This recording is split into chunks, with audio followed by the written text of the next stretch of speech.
আসানসোল পৌর নিগমের 47 নম্বর ওয়ার্ডে অবস্থিত হটন রোডে নতুন রোডের উপরে একটি বড় বিতর্ক দেখা দিয়েছে। কংগ্রেস দল এই নির্মাণ কাজে নিম্নমানের উপাদান ব্যবহারের অভিযোগ করে পৌর কর্পোরেশনের তদন্ত ও পদক্ষেপের দাবি করেছেন। কংগ্রেস নেতা শাহ আলম পৌরসভা কর্পোরেশনের মেয়র বিধান উপাধ্যায়ের কাছে একটি লিখিত অভিযোগ জমা দিয়েছেন।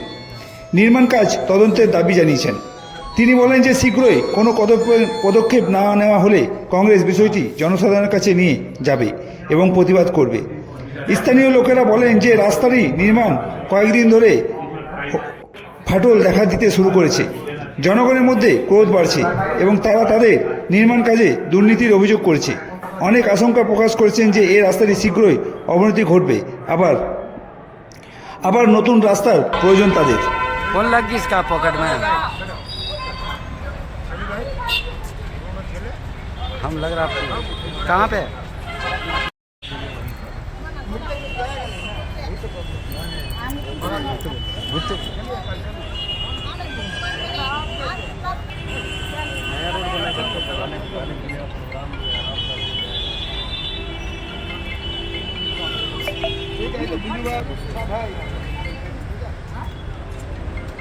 तुम बोलोगे तो आप लोग छपा देगा। अरे आज का पेपर में छपा देगा। हम से ईद का 3 दिन छुट्टी हो रहा है आपका। निसार भाई की तरह बोला ना निकाल जाने के लिए।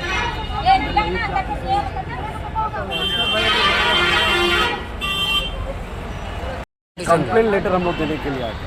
जो वार्ड नंबर 47 और वार्ड नंबर 46, खास करके वार्ड नंबर 47 में अभी रिसेंटली ईद से केवल 5-6 दिन पहले रोड ढलाई हुआ। आप अभी जाकर अगर देखेंगे तो लगेगा वो रोड कम से कम 10 साल पुराना है। अभी आप देखेंगे कि पूरा बालू उसमें से निकल रहा है, यानी कि सीमेंट का मात्रा जो शेड्यूल है, जो कॉरपोरेशन का जो शेड्यूल होता है, उस शेड्यूल के मुताबिक काम नहीं हुआ है। ये हम लोगों का चैलेंज है।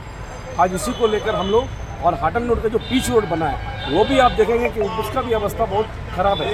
हमें तो ऐसा लगता है कि जिस कॉन्ट्रैक्टर को काम दिया गया था उसको कोई आइडिया ही नहीं है काम करने का। जो पिच रोड हुआ और जो ढलाई रोड, उसका अवस्था बहुत ख़राब है। तो मेयर साहब ने हम लोगों को बोला है कि अभी हम उसको इंक्वायरी के लिए भेज रहे हैं। हम चाहते हैं कि आसनसोल म्यूनिसिपल कॉर्पोरेशन जो पब्लिक का टैक्स का रिव्यू का पैसा से जो काम होता है उसका पैसा लूट ले, इसी के लिए हम लोग कॉर्पोरेशन में मेयर साहब के पास आज आते हैं। आपका नाम? Shah Alam Khan, Asansol south block Congress. মানুষরা এসেছে জলের সমস্যা কি? 57 নম্বর ওয়ার্ড থেকে আমাদের আদিবাসী পাড়া, সেখানকার বোনেরা দিদিরা এসেছিল। তাদের জলের একটু অসুবিধা চলছে। আমি সাথে সাথে অ্যাপ্লিকেশনটা নিয়েছি এবং সেটা দেখার জন্য আমি তাড়াতাড়ি ইঞ্জিনিয়ারকে নির্দেশও দিয়েছি যে কী কারণে ওদের অসুবিধাটা হচ্ছে। আমি রিপোর্টটা পেলে সাথে সাথে